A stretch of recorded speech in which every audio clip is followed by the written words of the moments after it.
ছি, খাবার একটুও মজা হয়নি। লবণ ছাড়া এভাবে কেউ খাবার বানায়? আরে আমার মুখ থেকে টমেটো বের হয়েছে, এখন এটা দিয়ে চাটনি বানিয়ে নিয়ে আসবো।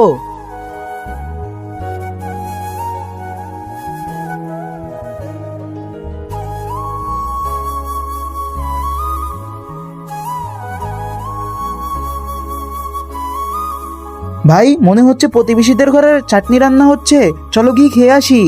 ঠিক আছে, চলো।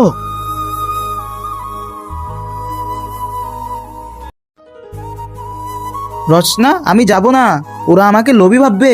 ঠিক আছে, আমি যাচ্ছি। লাকি, তোমাদের ঘরে চাটনি রান্না হচ্ছে, আমিও খেতে চাই। হ্যাঁ হ্যাঁ, বলতেছি। রচনা, শেফালির জন্য চাটনি বানাও।